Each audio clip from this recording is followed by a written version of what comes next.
Bismillahirrahmanirrahim. Assalamualaikum warahmatullahi wabarakatuh. Alhamdulillahi ala ihsani wa syukru lahu ala taufiqihi wa amtinani wa asyhadu an la ilaha illallah wahdahu la syarika lahu ta'ziman li sya'ni wa asyhadu anna Muhammadan abduhu wa rasuluhu da'ila ridwani. Allahumma salli alaihi wa ala alihi wa ashabihi wa ikhwani. Hadirin dan hadirat yang dirahmati oleh Allah Subhanahu wa taala. Alhamdulillah, puji dan syukur kita panjatkan kepada Allah Subhanahu wa taala yang masih memberikan kita karunia dan kesempatan sehingga pada malam hari ini kita masih bisa menyempatkan waktu di tengah kesibukan kita masing-masing berkumpul dalam rangka membicarakan perkara yang sangat urgen dalam hidup kita, yaitu mengagungkan Rabb kita, mengagungkan pencipta kita, ya, mengagungkan Allah Subhanahu wa taala, mengesakannya.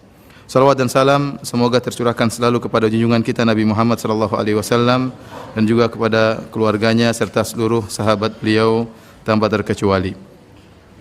Pada malam hari ini kita melanjutkan pengajian kita. Kita masuk dalam bab yang kedua yang punya cetakan seperti ini, ya. Bab kedua, silakan buka halaman 8. Ya, bab yang kedua dalam versi Arabnya Fadlu Tauhid wa ma yukaffiru minadz-dzunub, yang artinya keutamaan tauhid dan bagaimana kekuatan tauhid menghapuskan dosa-dosa. Ya. Bab yang kedua ini, ya, dalam sebagian buku bab yang ketiga, ya, adalah menjelaskan tentang keutamaan bertauhid. Dan di antara keutamaan tauhid yang sangat luar biasa, tauhid bisa menghapuskan dosa-dosa. Bahkan meskipun seorang tidak bertobat kepada Allah Subhanahu wa taala. Oleh karenanya salah persangkaan sebagian orang yang menyangka bahwasanya dosa-dosa hanya bisa terhapuskan dengan taubat. Tidak. Allah Maha rahmat, Allah Maha sayang kepada hamba-hambanya. Ibnu Taimiyah rahimahullah dalam Majmu' Fatawa menyebutkan sekitar 10 sebab dosa-dosa bisa terhapuskan. Di antaranya sebab yang terkuat adalah seorang bertauhid kepada Allah Subhanahu wa taala. Meskipun dia meninggal tidak sempat bertaubat, jika dia memiliki tauhid yang kuat, dosa-dosanya bisa diampuni oleh Allah Subhanahu wa taala. Oleh karenanya bab fadlu tauhid wa ma yukaffiru minadz-dzunub, kalau kita terjemahkan dalam bahasa Indonesia, bab tentang keutamaan tauhid dan bagaimana tauhid menghapuskan dosa-dosa. Ini kata istilah para ulama adalah atful khas alal am, menggandengkan yang khusus setelah menyebutkan yang umum. Kenapa? Karena keutamaan tauhid banyak. Bab tentang keutamaan tauhid dan bahwasanya tauhid menghapuskan dosa-dosa. Tetapi padahal masalah tauhid menghapuskan dosa-dosa termasuk keutamaan tauhid. Tetapi dikhususkan penyebutannya setelah penyebutan secara umum. Saya ulangi, ya. Penyebutan khusus setelah umum. Tauhid menghapuskan dosa-dosa termasuk keutamaan tauhid atau bukan? Termasuk keutamaan tauhid. Tetapi penulis menyebutkannya secara khusus, bab keutamaan tauhid dan bahwasanya tauhid menghapuskan dosa-dosa. Disebutkan secara khusus padahal dia sudah masuk dalam keumuman sebelumnya karena keutamaannya, karena urgennya. Dan ini banyak dalam hadis-hadis dalam ayat Al-Qur'an. Contoh seperti Rasulullah SAW bersabda, "Wattaqud dunya wattaqun nisa." Hati-hatilah kalian terhadap dunia, hati-hatilah kalian terhadap wanita. Ini bagi laki-laki, wanita termasuk dunia. Tetapi Rasulullah SAW mengkhususkan penyebutannya karena bahayanya fitnah wanita bagi laki-laki. Contohnya Allah berfirman, "Innalladzina amanu wa amilus solihat." Sungguhnya orang-orang beriman dan beramal soleh. Amal soleh termasuk iman. Tetapi dikhususkan penyebutannya karena pentingnya beramal soleh. Karena sebagian orang menyangka dia beriman tidak beramal soleh. Dia menyangka cukup dengan pernyataan, dengan keyakinan di hati, padahal iman mengkonsekuensikan harus beramal soleh. Contohnya Allah berfirman tentang orang Yahudi, "Man kana aduwwan lillahi wa malaikatihi wa rusulihi wa jibrila wa mikail wa mikala fa innallaha aduwwul lil kafirin." Kata Allah, barang siapa yang memusuhi Allah, memusuhi malaikat-malaikatnya, memusuhi rasul-rasulnya, memusuhi Jibril dan Mikail. Ya, padahal Jibril dan Mikail termasuk malaikat atau bukan? Termasuk malaikat. Namun disebutkan secara khusus karena dua malaikat ini malaikat yang sangat penting. Ya, fa innallaha aduwwul lil kafirin, maka Allah akan memusuhi orang-orang yang kafir. Jadi keutamaan tauhid banyak, ya. Seperti dengan bertauhid kita akan mendapatkan syafaat dari Nabi sallallahu alaihi wasallam, mendapatkan syafaat juga dari Allah Subhanahu wa taala, dan di antara keutamaan tauhid adalah terhapuskannya dosa-dosa. Baik, Syekh Muhammad bin Abdul Wahhab rahimahullahu taala membawakan banyak dalil yang menunjukkan akan judul bab ini. Di antara dalil tersebut sebagaimana di halaman ke-8 dalam surat Al-An'am ayat 82. Allah Subhanahu wa taala berfirman, "Alladzina amanu wa lam yalbisu imanahum bidzulmin, ulaika lahumul amnu wa hum muhtadun." Kata Allah Subhanahu wa taala, dan orang-orang yang beriman kemudian tidak mencampurkan keimanannya dengan kezaliman, maka mereka itulah orang-orang yang mendapatkan keamanan dan mereka akan mendapatkan petunjuk. Dan mereka itulah yang mendapatkan petunjuk. Di sini Allah menjelaskan orang-orang yang beriman dan tidak mencampurkan keimanannya dengan kezaliman. Kezaliman yang dimaksud adalah kesyirikan. Ya, maka bagi barang siapa yang imannya bersih daripada kesyirikan, maka dia akan mendapatkan keamanan. Nah, kalau orang terancam dengan neraka, dia tidak aman. Ini dalil bahwasanya orang yang bertauhid dengan tauhid yang murni, dia akan aman di akhirat terutama. Di dunia dia akan merasa aman, dan di akhirat dia akan benar-benar aman. Tidak terancam dengan neraka jahanam sama sekali. Dia akan terbebaskan dengan yang ini mengkonsekuensikan bahwasanya dosa-dosanya akan diampuni oleh Allah Subhanahu wa taala. Kalau dosa-dosanya tidak diampuni, dia tidak akan aman.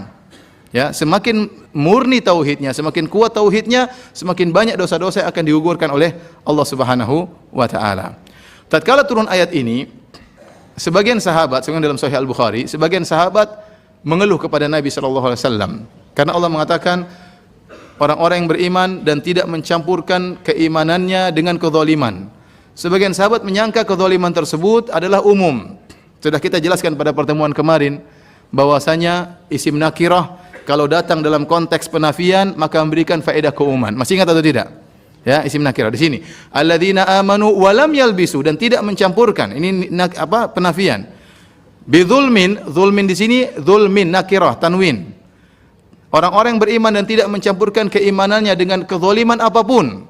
Sehingga para sahabat memahami seorang tidak boleh berbuat dosa kalau ingin selamat.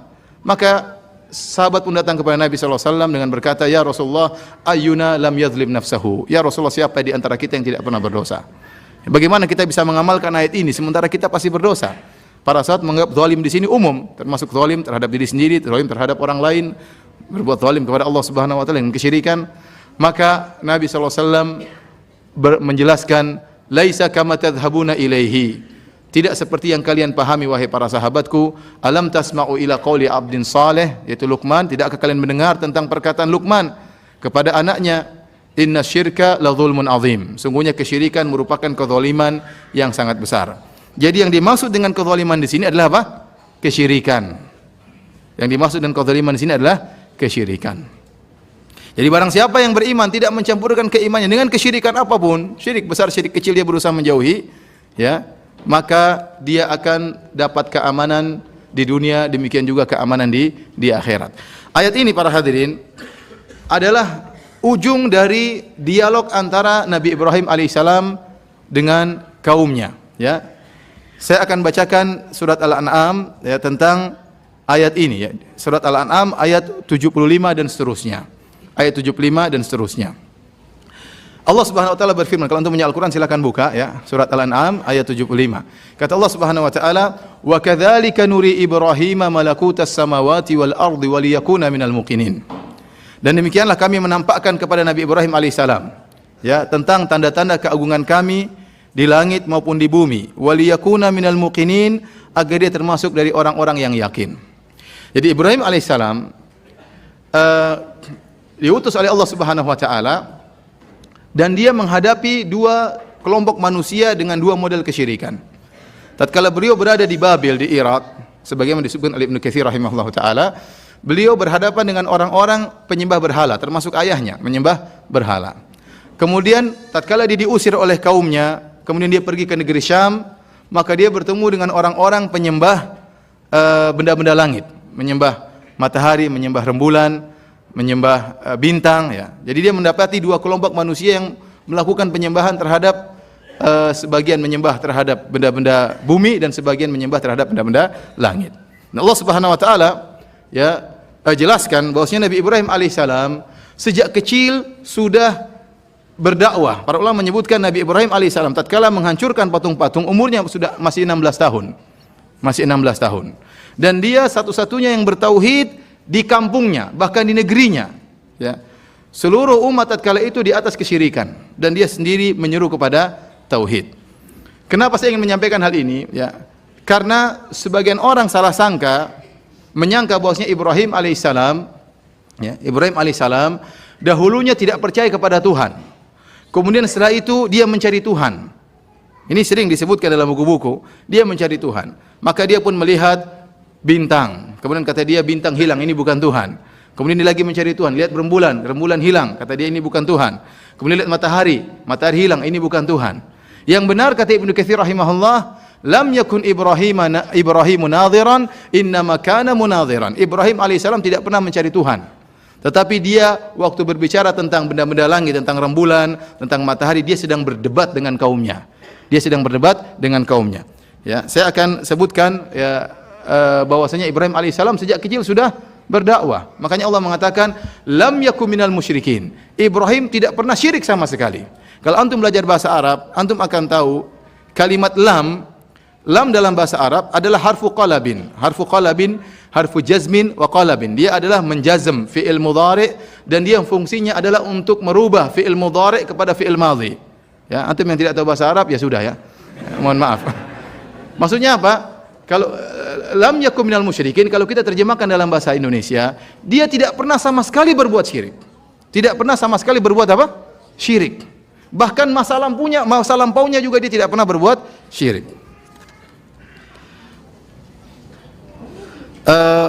Saya bacakan tentang dakwah Nabi Ibrahim terhadap para penyembah patung sebagaimana Allah sebutkan dalam surat Al-Anbiya ayat 51 dan seterusnya. Allah berfirman, وَلَقَدْ آتَيْنَا إِبْرَاهِيمَ رُشْدَهُ مِنْ قَبْلُ وَكُنَّا بِهِ عَالِمِينَ. Sungguh kami telah berikan petunjuk kepada Ibrahim sebelumnya, kata Ibnu Katsir, sejak dia kecil dia sudah diangkat oleh Allah sebagai nabi. Ya. Kemudian kata Allah Subhanahu wa taala, "Idz qala li abihi wa qaumihi, ma hadhihi tamathilu allati antum laha aqifun." Tatkala dia berkata kepada kaumnya, patung-patung dan ayahnya dan kepada kaumnya, apa ini patung-patung yang kalian iktikaf, kalian nongkrong di situ, beribadah di situ? Kepada patung-patung tersebut. Patung-patung apakah ini?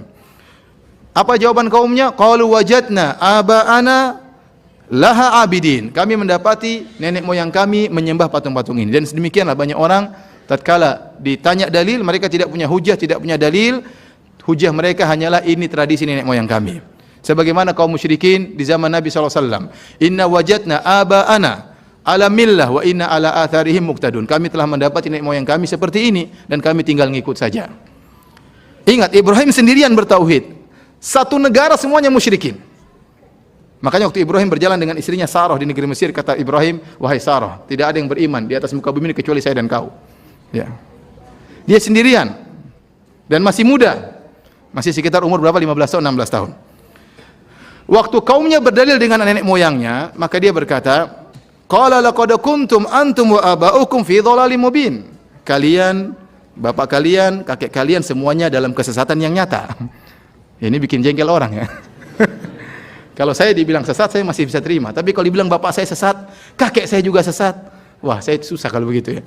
Makanya Ibrahim dengan berani mengatakan, iya, kalian sekarang mengatakan kalian mendapati penyembahan tersebut dari nenek moyang kalian. Tahukah kalian, bapak kalian, kakek kalian, buyut kalian, semuanya sesat dengan kesesatan yang nyata.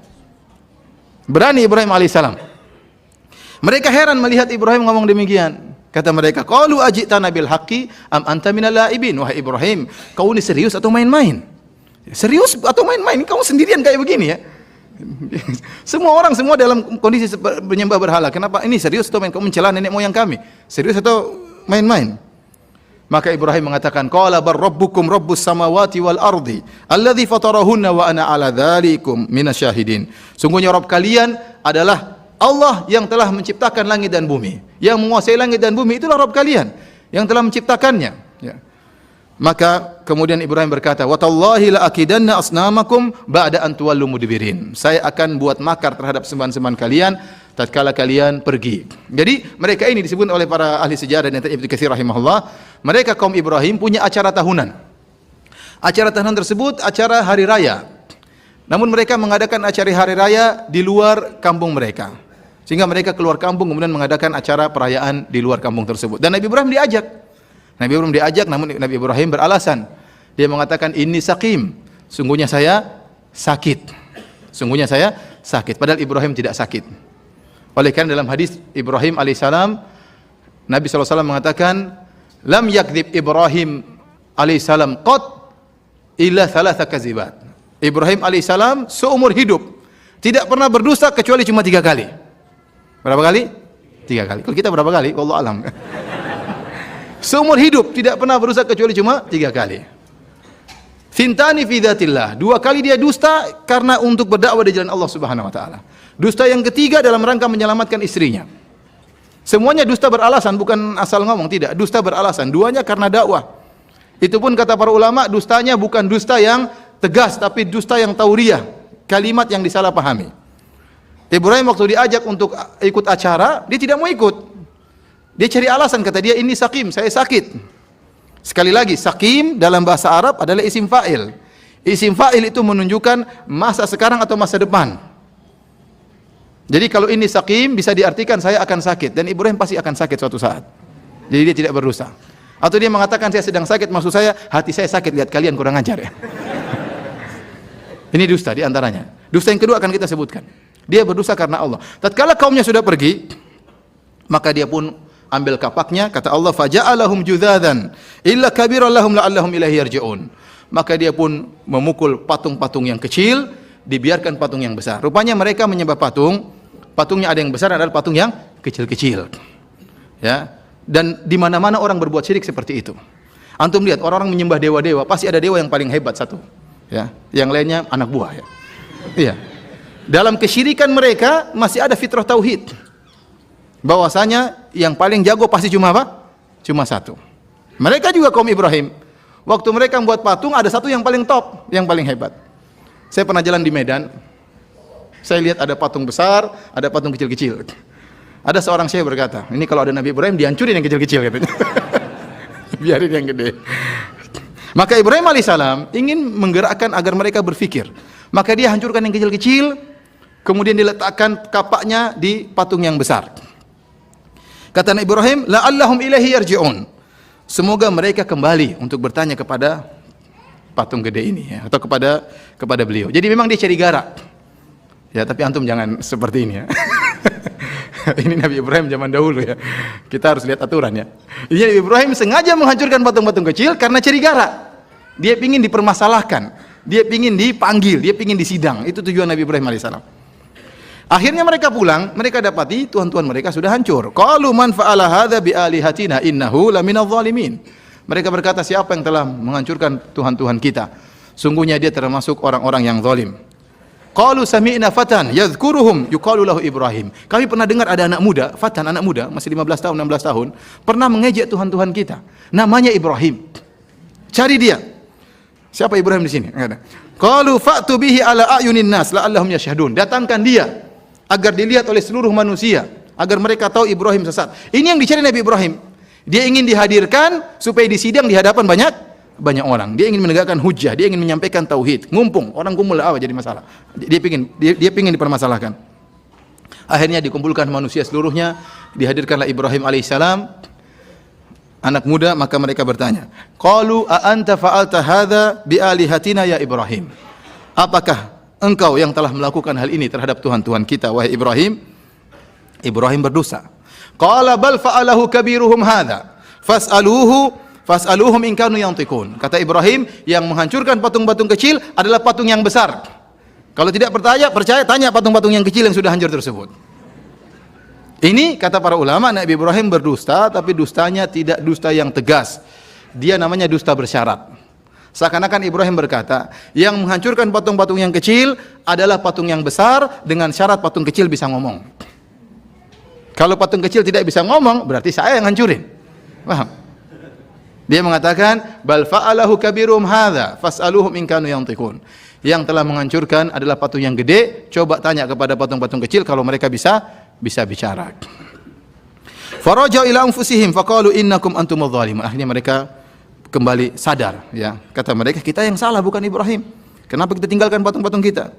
Tsumma nukisu ala ru'usihim. Kemudian mereka pun tertunduk, lalu mereka berkata, ini yang ditunggu oleh Ibrahim, pengakuan dari lisan mereka langsung. Kata mereka, laqad alimta ma haula'i yantiqun. Wahai Ibrahim, Sungguh-sungguh engkau telah tahu bahwasanya patung-patung kecil ini tidak bisa berbicara. Ya ini yang dicari. Kalian sudah tahu nggak bisa ngomong kok disembah. Ya. Ini yang ditunggu. Nabi Ibrahim sudah tahu, tapi Nabi Ibrahim ingin pernyataan itu keluar dari mulut mereka. Tatkala mereka sudah mengeluarkan pernyataan tersebut, maka Nabi Ibrahim alaihissalam mencela mereka. Qala afata'buduna min dunillahi ma la yanfa'ukum syai'an wa la yadhurrukum. Apa kalian menyembah kepada selain Allah yang tidak bisa beri manfaat kepada kalian dan tidak bisa memberi mudarat kepada kalian? Uffil lakum wa lima ta'buduna min dunillah. Celaka ke kalian dan apa yang kalian sembah selain Allah. Afala ta'qilun? Tidak kalian berpikir? Kalian tidak punya otak? Ya. Nabi Ibrahim tegas waktu itu, ya.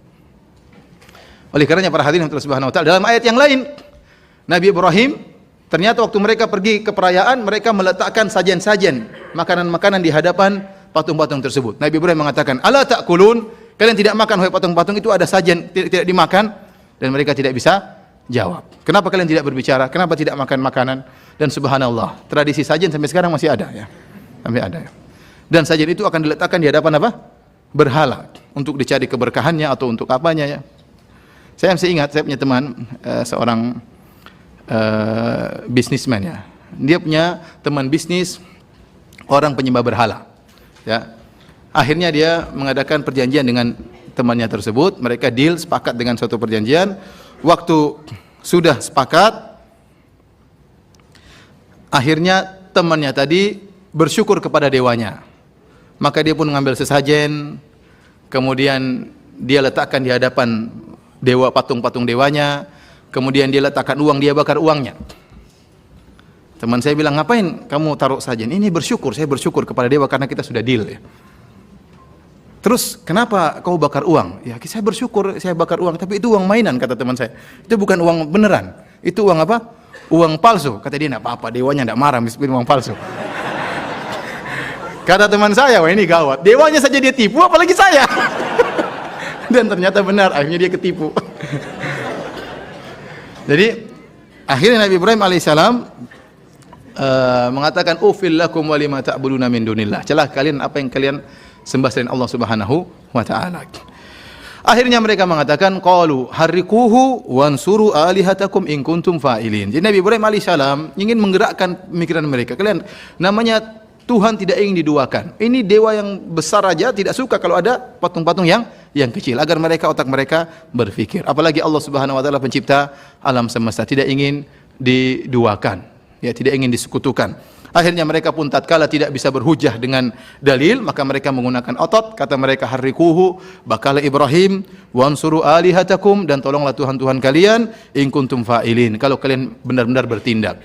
Maka Allah berkata, kulna ya naru kuni bardan wa salaman ala Ibrahim. Maka Allah berkata, wahai api jadilah kau dingin dan keselamatan bagi Ibrahim. Jadi Ibrahim kemudian dibakar, dimasukkan ke dalam lautan api. Disebutkan mereka mengumpulkan kayu bakar dalam waktu yang lama. Ibnu Katsir menyebutkan riwayat sampai ada seorang wanita sakit. Dia bernazar, kalau saya sembuh, saya akan bawa kayu untuk pembakaran Ibrahim. Jadi Ibrahim alaihissalam ditahan dulu, tidak langsung dibakar. Dibuat api yang sangat besar, kemudian dinyalakan. Setelah itu Ibrahim dibuka bajunya, kemudian dilemparkan ke dalam lautan api dengan menggunakan manjanik. Manjanik seperti ketapel raksasa. Waktu Nabi Ibrahim dilemparkan, beliau mengucapkan, hasbunallahu wa ni'mal wakil. Cukuplah Allah sebagai penolongku dan dialah sebaik-baik penolong. Maka Allah menjadikan api yang tadinya panas dingin bagi Ibrahim. Dan ini cuma khusus buat Ibrahim. Bagi yang di sekelilingnya terbakar, kayu-kayu terbakar, jadi arang habis. Tapi Ibrahim dingin. Karena Allah yang mengatur, ya. Allah yang mengatur, ya. Untuk Ibrahim api tersebut dingin, untuk yang lainnya membakar. Ternyata Ibrahim alaihissalam setelah api selesai mati, dia keluar selamat. Seharusnya mereka beriman kepada Ibrahim alaihissalam, tapi kenyataannya tidak. Mereka selalu punya syubhat. Kalau ada nabi diberikan mukjizat oleh Allah Subhanahu wa taala, kata mereka sahirun au majnun, itu tukang sihir, makanya jagoan. Jadi demikian, Nabi Musa alaihissalam sudah membuat, Allah datangkan mukjizat, tongkat bisa berubah jadi ular, dan ular beneran makan ular yang lain, mereka mengatakan tukang sihir. Ibrahim alaihissalam selamat dari lautan api, kata mereka tukang sihir. Akhirnya Ibrahim alaihissalam diusir dan dia pun pergi. Nabi Ibrahim alaihissalam, kalau antum baca tentang kisah beliau, dia di antara sifatnya halim, orang yang sangat pemaaf. Meskipun dia tidak berdoa, ya Allah hancurkan kaumku, tidak. Dia diusir dan dia pergi. Dan dia pergi, kemudian dia pergi ke negeri Syam. Di negeri Syam kemudian dia menikah dengan Sarah. Sarah itu orang Suriah ya, orang apa? Suriah. Kemudian di negeri Syam beliau bertemu dengan orang-orang musyrikin model yang lain, yaitu orang-orang musyrikin penyembah bintang, rembulan dan matahari. Yang itu Allah sebutkan dalam surat Al-An'am. Saya bacakan ya ayat-ayat tersebut dalam surat Al-An'am. Kata Allah Subhanahu wa taala, "Wa kadzalika nuri Ibrahim malakutas samawati wal ardi wa liyakuna minal muqinin." Dan demikianlah kami tampakkan tanda-tanda kebesaran ayat-ayat kami di langit ya dan di bumi agar Ibrahim menjadi orang-orang yang yakin. Falamma janna alaihi al-lailu ra'a kaukaba. Kemudian tatkala tiba malam hari Ibrahim melihat rembulan. Ingat ya, kata Allah, ini perhatikan, ini sedikit ada bahasa Arabnya ya. Ini semuanya bahasa Arab memang ya. Antum banyak juga orang Arab ya, tapi tidak tahu bahasa Arab. Baik, kata Allah, wa kadzalika nuri Ibrahim malakutas samawati wal ard wa liyakuna minal muqinin. Demikianlah kami menampakkan perbendaharaan kami di langit dan di bumi agar Ibrahim termasuk orang-orang yang yakin. Selesai, titik. Setelah itu Allah berkata, falamma janna alaihi lailu ra'a kaukaba. Fa dalam bahasa Arab itu menunjukkan tertib. Jadi kata gandeng dalam bahasa Arab ada 3. Ada wa, ada fa, ada summa. Ada wa, ada fa, ada apa? Summa. Kalau wa limutlaqil jam'i, hanya sekedar untuk mengumpulkan tanpa melihat tertib. Contoh saya mengatakan jaa Muhammadun wa Umar. Telah datang Muhammad wa dan Umar. Saya tidak peduli apakah Umar lebih dahulu atau Muhammad lebih dahulu. Pokoknya dua-duanya sama-sama apa? Datang. Maka saya menggunakan huruf wa. Datang Muhammad dan Umar. Bisa jadi Umar lebih dahulu daripada Muhammad. Tapi kalau saya menggunakan fa, berarti ada tertib. Jaa Muhammadun fa Umar. Paham? Telah datang Muhammad lalu siapa? Umar. Karena saya menggunakan fa. Lebih lagi kalau saya menggunakan summa. Summa itu menunjukkan tertib ma'atarohi, bersamaan dengan ada jeda. Jaa Muhammadun summa Umar. Telah datang Muhammad kemudian Umar. Faham? Jadi fa dan summa menunjukkan tertib. Kenapa saya ingin sampaikan hal tersebut? Saya bawa kepada surat Al-An'am ini. Jadi Ibrahim sudah yakin dahulu, baru kemudian Allah berkata, falamma lalu tatkala tiba malam hari Ibrahim melihat rembulan. Ibrahim melihat bintang. Qala hadza rabbi, maka dia berkata ini adalah Tuhanku. Ingat, Ibrahim sudah yakin terlebih dahulu. Oleh karenanya Ibnu Katsir mengatakan Ibrahim tidak sedang mencari Tuhan, tapi dia sedang berdialog, dia bersandiwara di hadapan kaumnya. Di antara kaumnya ada yang menyembah bintang, ada yang menyembah rembulan, ada yang menyembah matahari. Maka dia bersandiwara seakan-akan dia menyembah bintang, seakan-akan dia mencari Tuhan rembulan, seakan-akan dia mencari Tuhan matahari. Padahal dia sudah beriman, padahal dia sudah jadi nabi, padahal dia sudah diusir dari negerinya Babil, sekarang dia pergi ke negeri Syam. Faham? Makanya Allah berfirman, dia sudah yakin. Lalu tatkala tiba malam hari, dia melihat rembulan, dia mengatakan inilah Tuhanku. Falamma afala qala la uhibbul afilin. Tatkala rembulan tersebut hilang, dia mengatakan saya tidak suka Tuhan yang hilang. Tuhan harusnya selalu ada ya, bukan ada dan tiada. Falamma ra'al qamara bazighan qala hadza rabbi. Tatkala dia melihat rembulan muncul, dia mengatakan ini Tuhanku. Dari bintang rembulan lebih gede menurut pandangan manusia. Falamma afala, tatkala hilang rembulan tersebut, dia berkata, qala la illam yahdini rabbi la akunanna minal qaumidh dhalin. Kalau bukan Rabbku memberi petunjuk kepadaku, aku akan termasuk orang-orang yang sesat menyembah rembulan ini. Ini menunjukkan dia bersandiwara, dia sudah percaya. Falamma ra'a syamsa, kemudian dia melihat matahari. Perhatikan dia mengatakan, qala la illam yahdini rabbi la akunanna minal qaumidh dhalin. Kalau bukan karena Rabbku beri petunjuk kepadaku, aku sudah termasuk orang-orang yang sesat menyembah rembulan ini. Ya. Ingat ya, la akunanna minal qaumidh apa? Dhalin ya. Jangan bilang amin ya. Saya waktu di Masjid Nabawi begitu ya. Saya pas salat, di samping saya orang Indonesia semuanya. Imam baca ayat ini. Falamma ra'al qamara bazighan qala hadza rabbi falamma afala qala la illam yahdini rabbi la akunanna minal qaumidh dhalin. Orang Indonesia semua bilang amin. Ya. Saking khusyuknya ya. Orang-orang Arab enggak ada yang bilang amin, orang Indonesia juga amin. Pokoknya dhalin amin, pokoknya sudah otomatis dhalin amin. Padahal tidak semua dhalin amin ya. Falamma ra'a syamsa bazighatan qala hadza rabbi. Tatkala terbit matahari dia mengatakan ini Tuhanku. Falamma qala hadza akbar, ini paling besar. Falamma afalat qala ya qaumi inni bari'um mimma tusyrikun. Tatkala matahari terbenam dia mengatakan aku berlepas diri dari kesyirikan yang kalian lakukan. Jadi Ibrahim tidak sedang mencari Tuhan, tapi sedang apa? Berdialog. Sama seperti dia waktu ngancurin patung, dia bilang yang hancurin patung yang gede, dia sedang berdialog, sedang bersandiwara supaya mereka berpikir. Ini pun demikian. Jadi jangan ada yang mengatakan kita harus cari Tuhan dulu, ya. Jangan dulu percaya sama Tuhan, cari dulu Tuhan sebagaimana Ibrahim. Tidak boleh.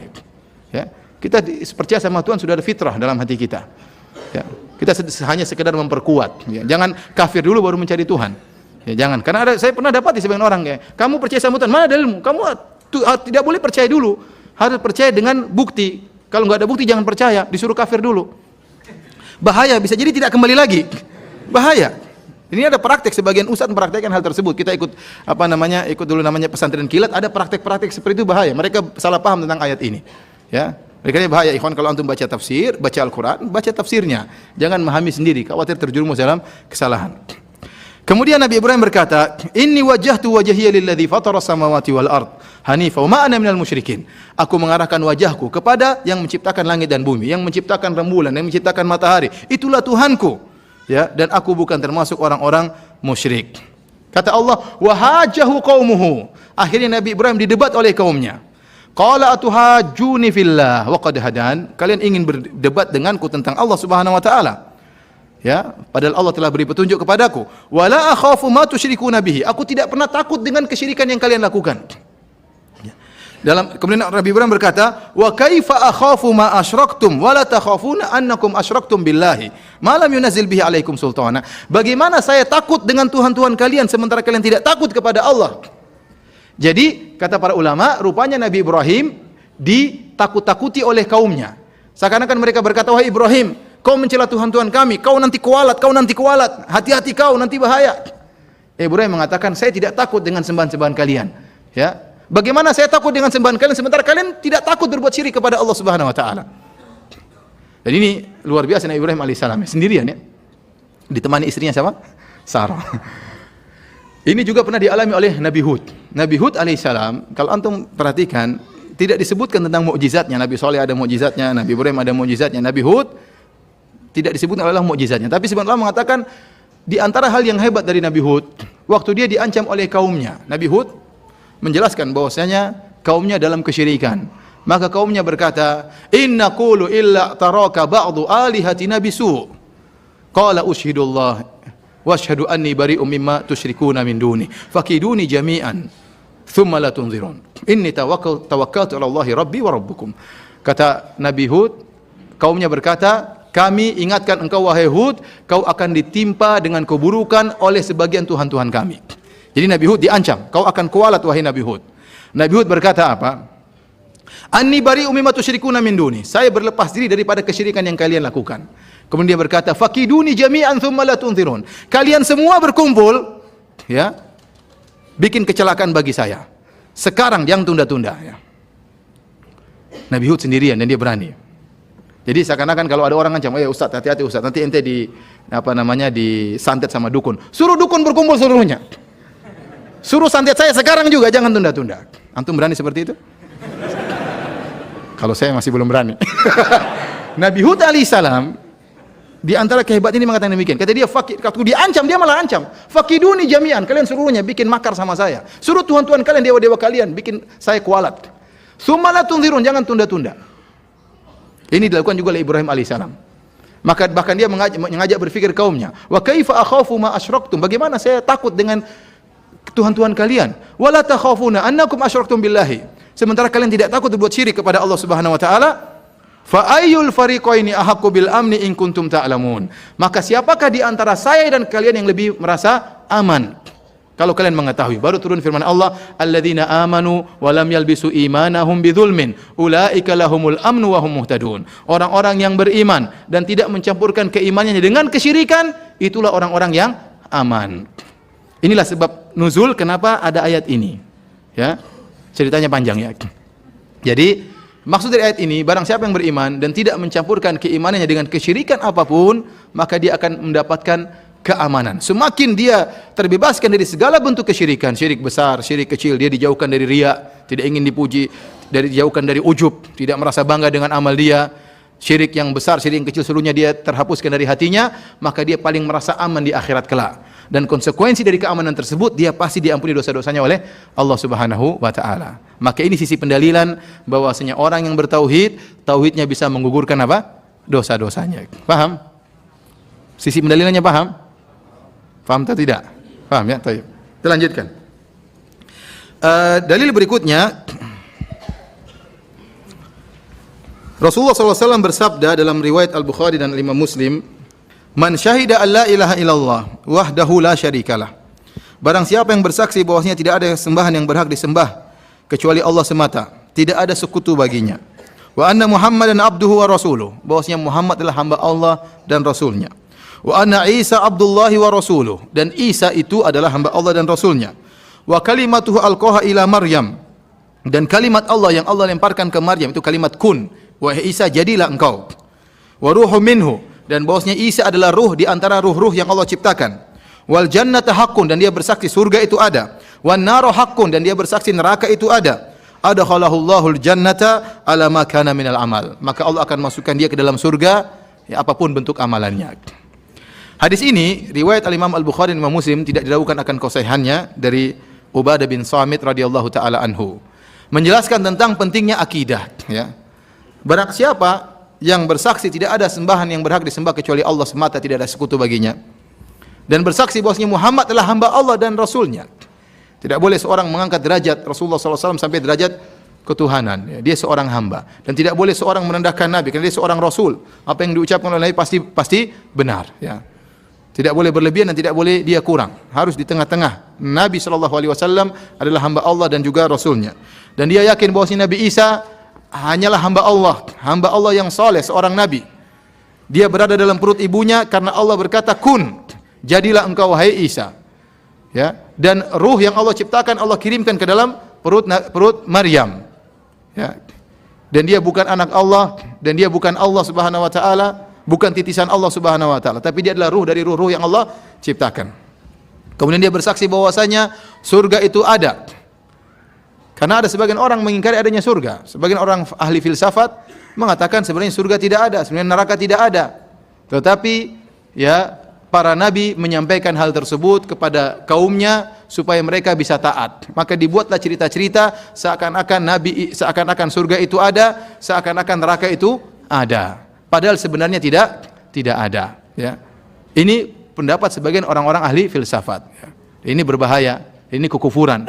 Meyakini surga tidak ada, meyakini neraka tidak ada, berarti kita mengingkari banyak sekali ayat-ayat Allah Subhanahu wa taala. Kata mereka karena yang dihadapi oleh Nabi Muhammad adalah orang Arab Badui. Kalau dibilang tentang yang lain, mungkin tentang akhlak, mereka tidak akan berakhlak. Tapi kalau ditakut-takuti dengan surga dan neraka, baru mereka bisa berakhlak. Sebenarnya surga dan neraka tidak ada. Ini kekufuran. Kita harus yakin bahwa surga itu ada, neraka itu ada. Maka kata Nabi SAW, adakhalahullahu al-jannata ala ma kana minal amal. Maka dia akan masuk surga bagaimanapun amalannya.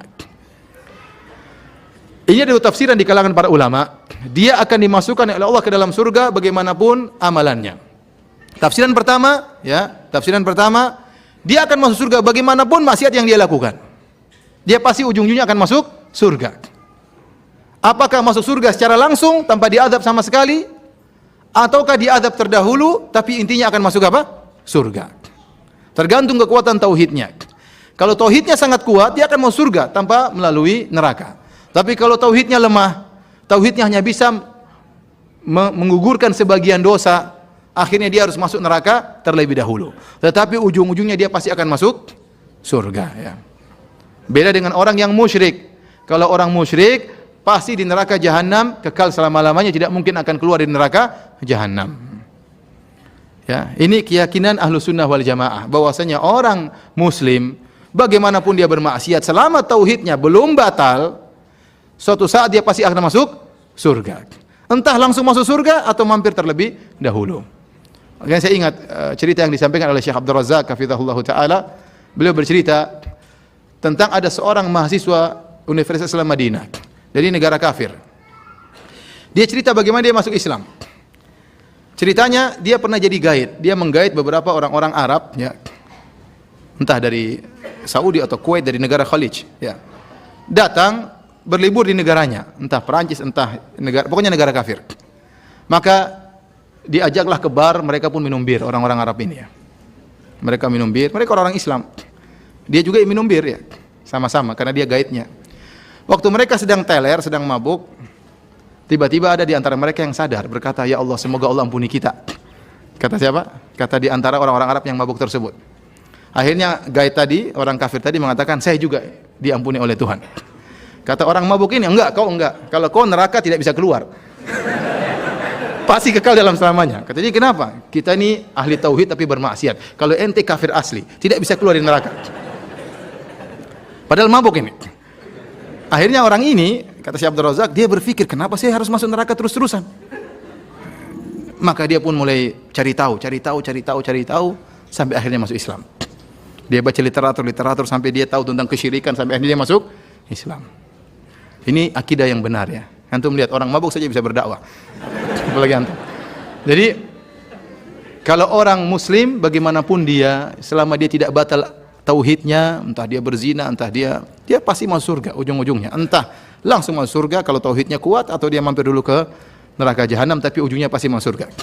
Kemudian tafsiran kedua, ini tafsiran pertama. Tafsiran kedua, adakhallahu al-jannata ala ma kana minal amal. Allah akan masukin dia ke dalam surga sesuai dengan derajat amalnya. Jadi dalam hadis Rasulullah SAW mengatakan, "Inna fil jannati mi'ata darajah." Ya, sungguhnya di surga ada 100 derajat surga. A'addaha Allah lil mujahidina fi sabilillah. Allah siapkan untuk orang-orang yang berjihad di jalan Allah 100 derajat. Ma bainad darajataini kama bainas sama'i wal ard. Antara derajat yang satu dengan derajat yang lain jaraknya seperti langit dan bumi. Kata Al-Hafidz Ibnu Hajar rahimahullah, ini isyarat sebagaimana mujahidin bertingkat-tingkat kedudukan mereka, demikian juga orang-orang yang puasa, orang-orang yang salat, orang-orang yang berdakwah, ya, tidak sama juga derajatnya di surga. Ya. Berarti surga itu bertingkat-tingkat sesuai dengan amalan masing-masing. Itu bayangkan antara derajat satu dengan derajat yang lain sejauh langit dan bumi, ya. Maka Rasulullah SAW berkata, "Fa idza sa'altumullah, jika kalian minta kepada Allah, fas'aluhul firdaus, maka mintalah surga yang paling tinggi. Fa innahu a'lal jannah wa awsatuha." Dia adalah surga yang paling tinggi dan paling tengah. Ya, maka seorang berdoa kepada Allah, ya, agar Allah memasukkan dia ke dalam surga apa? Al-Firdaus. Jadi kita seandainya pun kita masuk surga, dan semoga kita masuk surga, amin ya rabbal alamin, ya, dengan rahmat Allah dan karunia-Nya, maka derajat surga berbeda-beda, tingkatannya berbeda-beda. Kemungkinan bidadari ini juga berbeda-beda. Kemungkinan ya. Tidak satu model ya. Kemungkinan.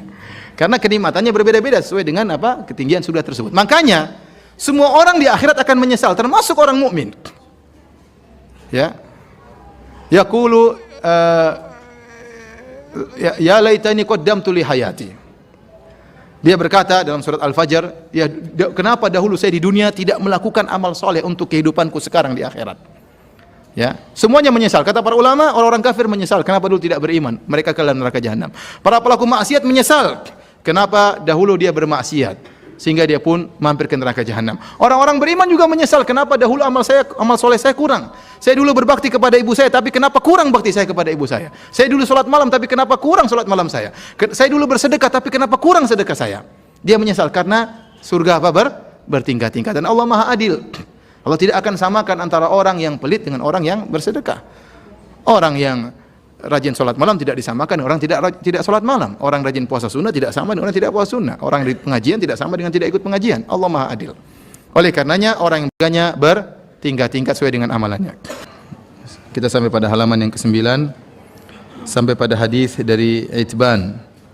Al-Imam Al-Bukhari dan Imam Muslim meriwayatkan hadis dari Itban di mana Rasulullah SAW bersabda, "Fa innallaha harrama 'alan nari man qala la ilaha illallah yabtaghi bidzalika wajha Allah."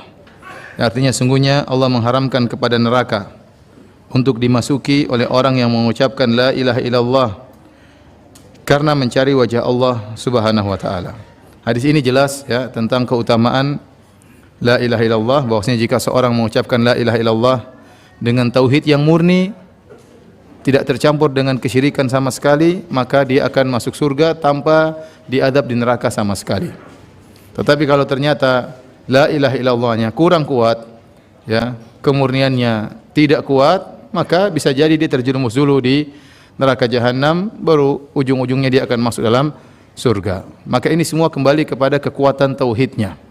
Oleh karenanya di akhir hadis kata Rasulullah SAW, "Man qala la ilaha illallah," barang siapa yang mengucapkan la ilaha illallah, yabtaghi bidzalika wajh Allah, ikhlas karena mencari wajah Allah Subhanahu wa taala. Ini dalil bahwasanya la ilaha illallah punya syarat. Tidak semua orang mengucapkan la ilaha illallah kemudian otomatis bermanfaat. Di antara syaratnya, yabtaghi bidzalika wajh Allah, harus ikhlas karena Allah mencari wajah Allah Subhanahu wa taala. Karena kita sepakat kalau ada orang gila mengucapkan la ilaha illallah, bermanfaat atau tidak? Tidak bermanfaat, karena tidak paham apa yang dia ucapkan. Kita sepakat juga orang munafik mengucapkan la ilaha illallah, bahkan mereka berzikir kepada Allah. Wala yadhkurunallaha illa qalila. Mereka tidak berzikir kecuali cuma sedikit. Artinya mereka berzikir, mereka juga salat tapi tidak bermanfaat. Ya. Oleh karenanya jika terpenuhi syarat ikhlas kepada Allah, semakin kuat ikhlasnya, maka semakin bermanfaat la ilaha illallahnya. Dan dalam hadis tatkala Abu Hurairah bertanya, "Ya Rasulullah, man as'adun nasi bi syafaatika yaumal qiyamah?" Ya Rasulullah, siapa orang yang paling bahagia mendapatkan syafaatmu, yaitu bagian terbanyak dari syafaatmu pada hari kiamat? Maka Rasulullah SAW mengatakan, "Man qala la ilaha illallah yabtaghi bidzalika wajh Allah." Ya, barang siapa mengucapkan la ilaha illallah khalisan min qalbihi, ikhlas karena Allah Subhanahu wa taala. Taib.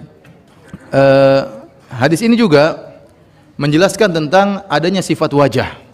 Allah memiliki sifat wajah dan ini akidah Ahlussunnah wal Jamaah, ya. Allah memiliki sifat wajah. Orang-orang Asy'ariyah, ya, mereka sepakat dengan Ahlussunnah dari satu sisi. Dari satu sisi yaitu bahwasanya penduduk surga akan melihat Allah pada hari kiamat kelak, ya. Tapi mereka mengingkari Allah punya wajah. Kalau kita Ahlussunnah, kita mengatakan Allah akan dilihat pada hari kiamat kelak di surga, dan itu nikmat yang paling besar. Kata Allah, "Lilladzi ahsanul husna wa ziyadah." Bagi orang-orang yang berbuat baik, bagi mereka al-husna itu surga, wa ziyadah. Ziyadah artinya memandang wajah Allah, sebagaimana ditafsir dalam hadis-hadis yang sahih. Dan hadis-hadis tentang melihat wajah Allah, hadisnya mutawatir, diriwayatkan lebih dari 20 sahabat. Bahwasanya kaum mukminin akan melihat wajah Allah pada hari kiamat, dan itu puncak dari segala kenikmatan, ya. Dan kita meyakini Allah punya wajah. Adapun bagaimananya tidak bisa kita bayangkan dan tidak boleh kita bayangkan. Karena membayangkan sesuatu sebagaimana perkataan salaf, al-kalamu fi sifat kal kalami fi dzat. Berbicara tentang sifat Allah sama dengan berbicara tentang zat Allah. Atau al-kalamu fi sifat far'un al-kalami fi dzat. Pembicaraan tentang sifat merupakan cabang dari pembicaraan tentang zat. Kalau kita tidak tahu bagaimana zatnya, bagaimana kita tahu kaifiyahnya, bagaimananya? Kalau kita tidak tahu bagaimana zat Allah, bagaimana kita tahu wajah Allah, bagaimana tangan Allah? Kita tidak bakalan tahu. Tapi kita yakin Allah punya wajah. Ya. Taib. Hadirin, mungkin ada orang yang mengatakan, "Ustaz, dalam hadis ini wajah itu hanya sekedar kinayah, sebagai apa? Kiasan." Dan ini sering diucapkan oleh ahlul bidah, orang-orang yang menolak sifat-sifat Allah. Ya. Seperti mereka mengatakan, "Ustaz, yang dimaksud dengan tangan adalah hanyalah kenikmatan atau kekuatan." Dan memang dalam bahasa Arab terkadang tangan diartikan dengan apa? Kekuatan. Rajul li alaihi yadun. Saya punya jasa sama dia misalnya, atau saya punya kekuatan. Jadi tangan terkadang dalam bahasa Arab bisa diartikan kekuatan, bisa diartikan nikmat. Kita bilang saya setuju. Dalam bahasa Arab demikian, ya. Tetapi untuk Allah Subhanahu wa taala kita bantah dari dua sisi. Misalnya masalah tangan, kita bilang tangan Allah adalah hakiki, bukan majazi. Kenapa? Karena Allah mengatakan kepada iblis, "Ya iblis, ma mana'aka an tasjuda lima khalaqtu bi yadayya." Wahai iblis, apa yang mencegahmu untuk sujud kepada Adam yang aku ciptakan dengan kedua tanganku, kata Allah. Dan di akhirat kala orang-orang datang kepada Adam dengan mengatakan, "Ya Adam, anta abul bashar, khalaqakallahu bi yadayhi." Engkau adalah nenek moyang manusia, Allah ciptakan engkau dengan kedua tangannya. Kalau seandainya kedua tangan diartikan dengan nikmat, dengan kekuatan, maka iblis akan bisa membantah. Ngapain saya sujud kepada Adam, ya Allah, apa istimewanya? Kau ciptakan dia dengan kekuatanmu, kau ciptakan saya juga dengan kekuatanmu. Justru kalau kita mengartikan ke tangan Allah dengan selain makna tangan yang hakiki, maka kita menghilangkan keistimewaan nenek moyang kita. Keistimewaan Adam alaihissalam. Kapan ada Adam alaihissalam menjadi istimewa? Tatkala kita mengartikan kedua tangan Allah dan sebagaimana hakikinya. Tapi bagaimananya kita tidak tahu. Bagaimananya kita tidak tahu. Dan jangan dibayangkan seperti tangan manusia, tidak boleh. Itu namanya tasbih. Kita bilang Allah punya tangan, bagaimananya kita tidak tahu. Ini bantahan yang pertama. Bantahan kedua, ini bantahan yang sangat penting yang disebutkan oleh Syekhul Islam Ibnu Taimiyah rahimahullah dalam kitabnya Bayan Talbisil Jahmiyah. Beliau berkata, tidaklah tangan dikiaskan menjadi kekuatan atau menjadi nikmat kecuali dari zat yang benar-benar punya tangan. Saya bilang misalnya, kenapa kita bilang seorang misalnya pencuri dikatakan tangan panjang?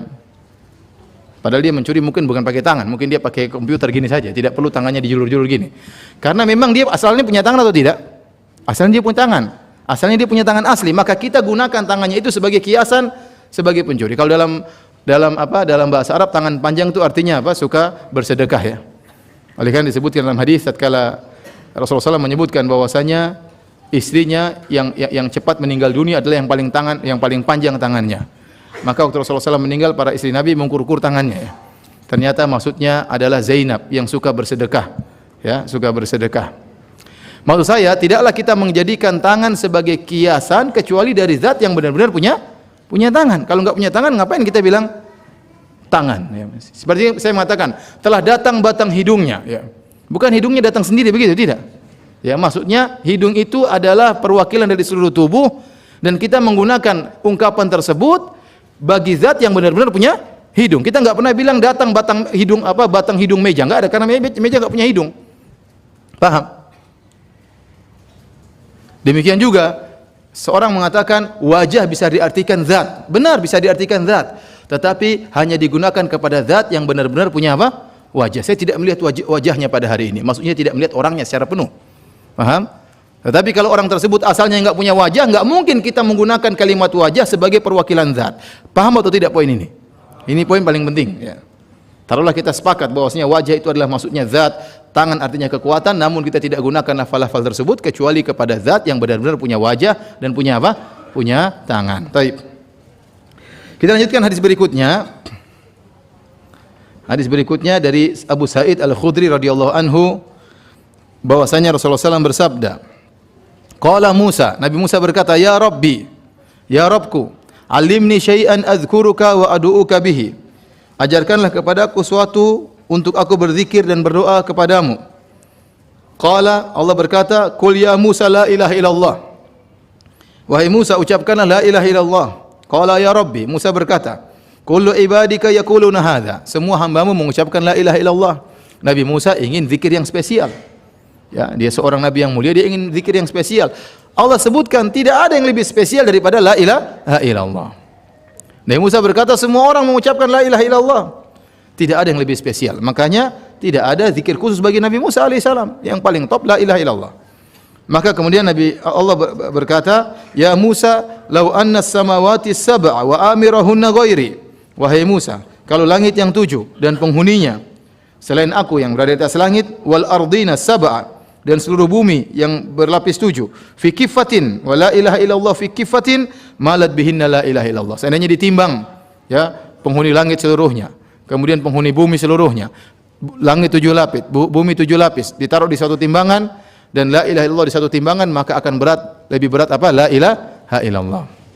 Hadis ini kata Syekh Muhammad bin Abdul Wahhab, riwayat Ibnu Hibban dan Al-Hakim dengan mengatakan bahwa hadis ini adalah hadis yang sahih. Jadi hadis ini disahihkan oleh Ibnu Hibban dalam sahihnya, disahihkan juga oleh Al-Hakim dalam Mustadraknya dan disepakati oleh Az-Zahabi. Namun kenyataannya hadis ini diperselisihkan oleh para ulama tentang kesahihannya. Kenapa? Karena dalam sanadnya ada seorang yang bernama Darraj ibnu Sam'an Abu Samah. Darraj ibnu Sam'an ini diperselisihkan tentang kredibilitasnya. Ya, sebagian orang menyatakan dia dhaif seperti Ibnu Hajar rahimahullahu taala.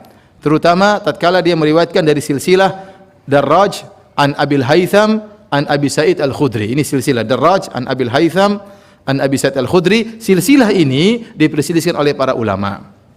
Sebagian ulama mengatakan hadisnya dhaif. Silsilah ini adalah silsilah yang lemah dan ini pendapat Ibnu Hajar rahimahullah dalam kitabnya Taqrib dan juga dalam Tahdhibut Tahdhib. Sebagian ulama mengatakan bahwasanya lafal seperti ini fiha dha'fun, silsilah ini fiha dha'fun, ada kelemahan. Jadi istilah para ahli hadis kalau mengatakan dhaif Ini lebih parah daripada fihi dha'fun atau fiha dha'fun. Ada kelemahan.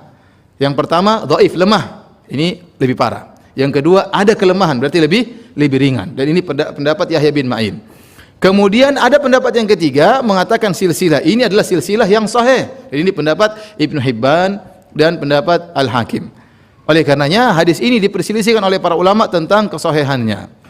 Wallahu a'lam bishawab, ya. Hadis ini dari sisi sanad memang agak lemah karena rawinya Darraj, ya, Abu Sam'an bermasalah. Tetapi kelemahannya tidak begitu kuat. Oleh karenanya diperselisihkan. Rawi ini tidak disepakati akan keselamahannya oleh para ulama, masih diperselisihkan. Oleh karenanya hadis ini dinilai berderajat hasan atau sahih karena ditinjau dari hadis yang lain. Karena dia punya syawahid. Saya ingin jelaskan sama antum sedikit tentang masalah hadis. Jadi hadis, ya, ada namanya lahu syahid, dia punya syahid. Maksudnya kalau hadis itu punya syahid penguat, hadis tersebut diriwayatkan dengan sahabat yang lain dengan topik hadis yang lain. Kalau dikatakan hadis ada mutabaahnya, mutabaah itu hadisnya sama, lafalnya sama, diriwayatkan misalnya dari dua sahabat. Itu berarti sahabat ini mengikuti dia karena lafalnya sama. Tetapi kalau dikatakan hadis tersebut punya syahid atau syawahid, hadis tersebut lafalnya ada, kemudian datang hadis yang lain lafalnya berbeda tapi topiknya mirip. Tapi topiknya apa? Mirip. Atau datang dari sahabat yang lain, ya, dengan topik yang berbeda. Tapi ada kesamaan dari dua lafal hadis tersebut. Itu namanya hadis apa? Syahid.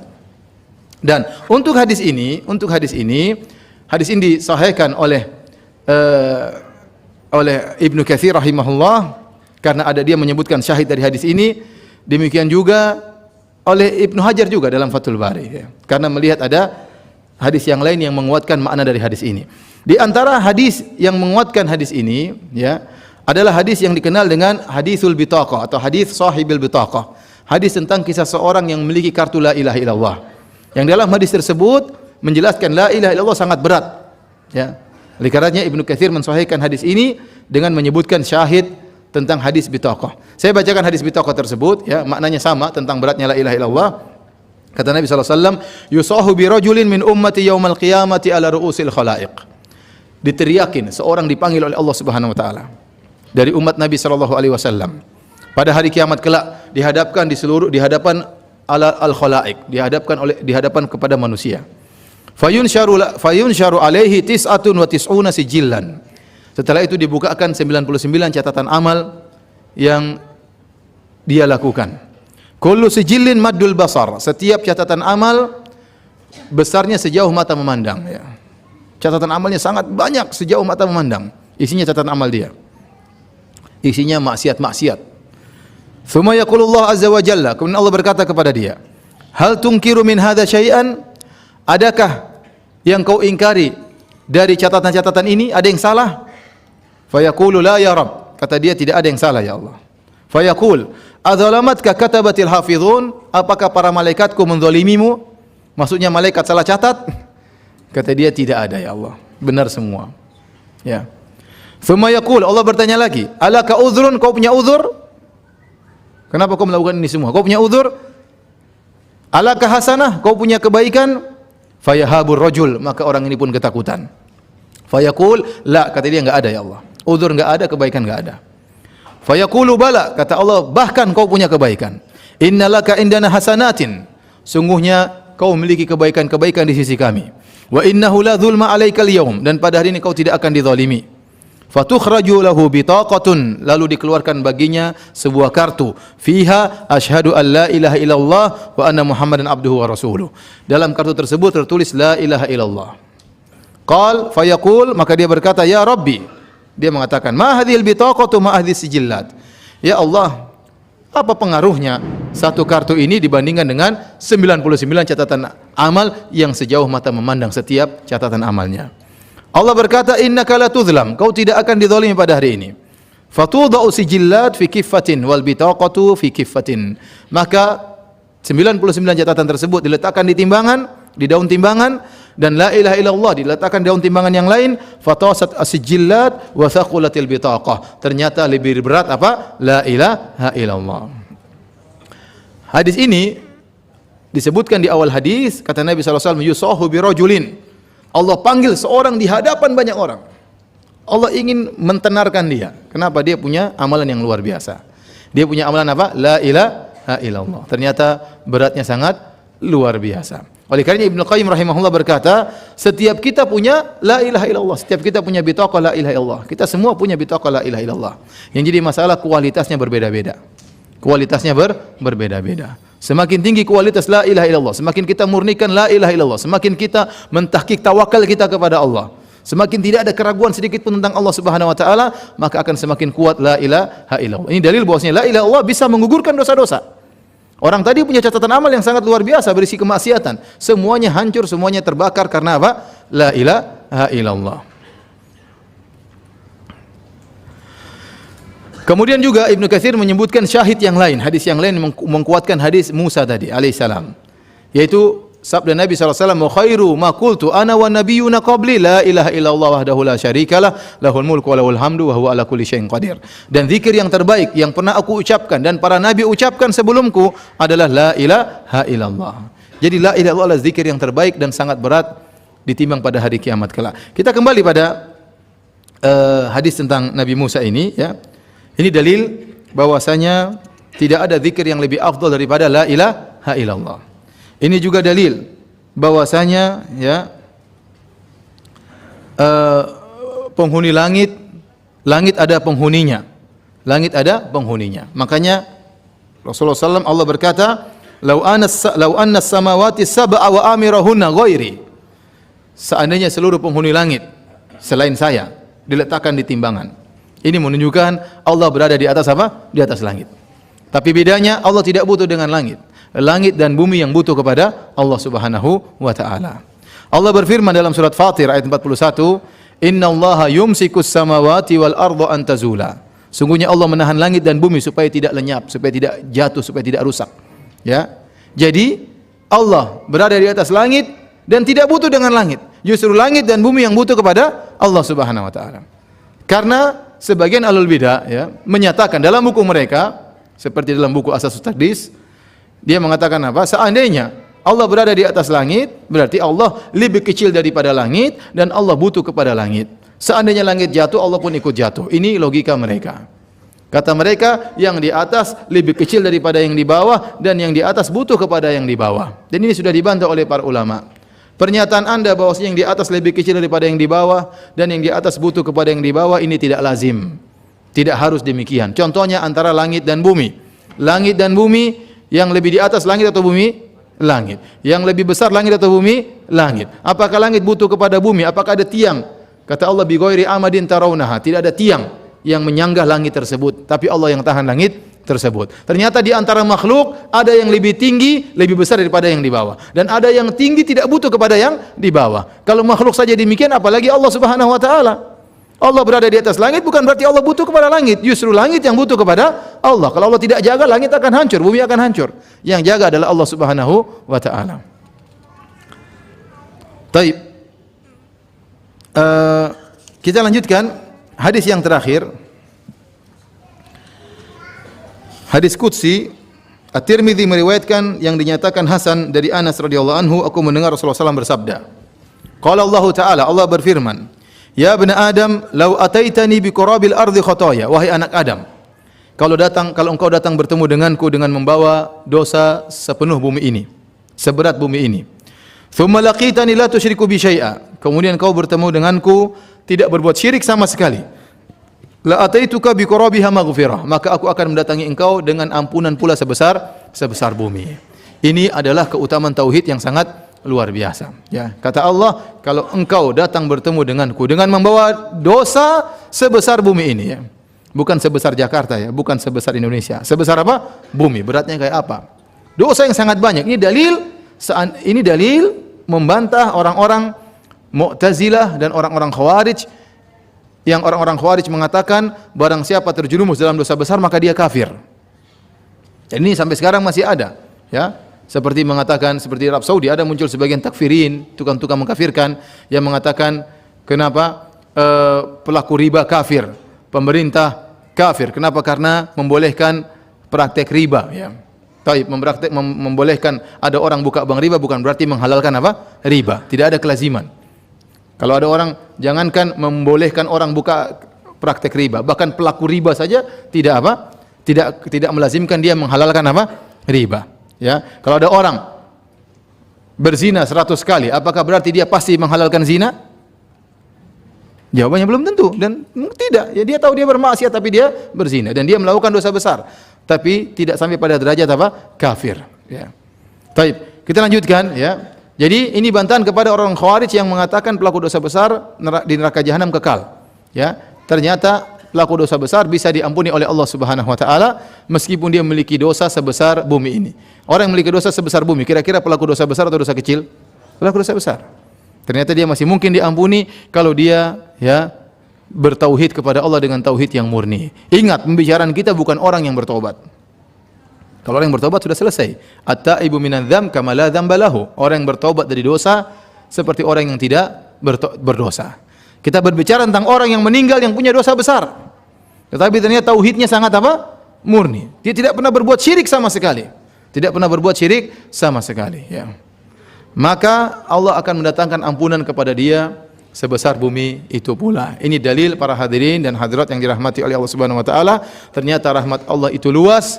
Ternyata ampunan yang Allah berikan bukan cuma hanya dengan taubat.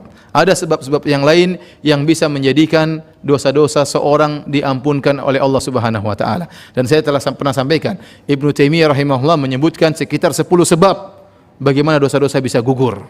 Yang pertama di antaranya taubat kepada Allah Subhanahu wa taala. Di antaranya adalah tauhid yang murni. Di antaranya amalan-amalan kebajikan yang luar biasa seperti haji menghapuskan dosa-dosa, umrah menghapuskan dosa-dosa.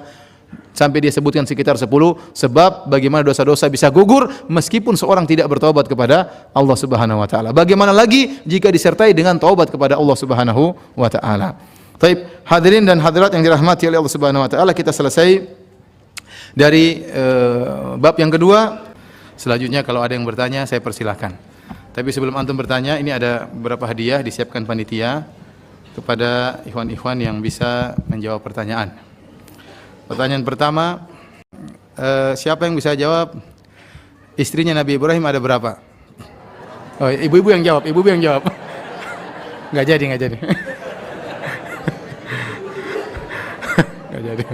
Nggak jadi. Kita tunda yang lain. Pertanyaan berikutnya, sebutkan dusta Nabi Ibrahim 3 kali dusta. Silakan. Yang pertama, ketika diundang dalam acara hari raya, Nabi Ibrahim bilang sakit. Yang kedua, berdusta ketika patung-patung kecil dihancurkan, dia bilang patung besar yang ketiga, waktu dia melindungi istrinya. Ya, Masya Allah, benar ya. 3 dosa. Yang pertama, Nabi Ibrahim mengatakan sakit waktu diundang untuk acara hari raya kemusyrikan. Yang kedua, dia menghancurkan patung-patung kecil, dia mengatakan yang hancurin patung yang gede. Yang ketiga, kisahnya tersendiri tatkala dia ingin melindungi istrinya Sarah tatkala ingin diperkosa oleh Raja Mesir. Ya, silakan.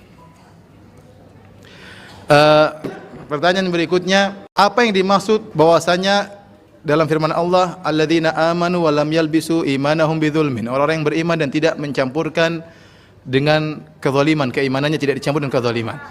Tunggu, saya tidak tanya itu. Saya tanya apa dalilnya bahwa yang dimaksud dengan zalim adalah kesyirikan. Silakan, yang hilang. Hah? Masya Allah. Inna syirka la zulmun azim. Perkataan Luqman. Jazakallah khair. Silakan. Ada yang bertanya? Ya, silakan. Pertanyaannya apa? Bukan iri, dia kepingin aja, dia menyesal kenapa tidak. Tapi cuma sesaat. Setelah dia mau surga, dia akan lupa dengan apa? Segalanya. Ya. Jadi tatkala seorang dicelupkan, dalam hadis Rasulullah SAW sebutkan, seorang dicelupkan dalam satu celupan sekejap di neraka, maka Allah bertanya, Hammarat bika na'imun qad, apakah kau pernah merasakan kenikmatan? Kata dia, tidak pernah sama sekali. Kenapa? Karena dia merasakan kepedihan yang sangat luar biasa. Ya. Ada orang seperti itu, dia di dunia dikasih sakit, dia seperti tidak pernah nikmat sama sekali. Kenapa? Diberikan sakit yang sangat luar biasa. Sebaliknya orang tatkala dimasukkan dalam surga, satu celupan di surga, ditanya, apakah kau pernah merasakan kesulitan sama sekali? Kata dia, tidak pernah sama sekali. Kenapa? Kenikmatan yang dia rasakan di surga sekejap melupakan segala kesulitan yang pernah dia alami. Ya. Ini sekedar menunjukkan kita harus berlomba-lomba. Ya. Makanya Allah berfirman tentang surga, Tatkala Allah menyebutkan nikmat-nikmat surga, kata Allah, wa fi dzalika falyatanafasil mutanafisun. Untuk urusan surga maka berlomba-lombalah. Allah suruh berlomba-lomba karena surga bertingkat-tingkat. Tapi ada lagi yang bertanya? Silakan, Pak.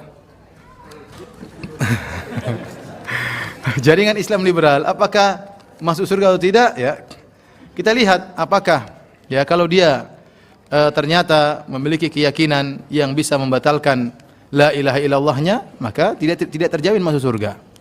Contoh di antara hal yang bisa membatalkan la ilaha illallahnya, dia berpendapat bahwasanya orang musyrik bisa masuk surga. Semuanya agama benar.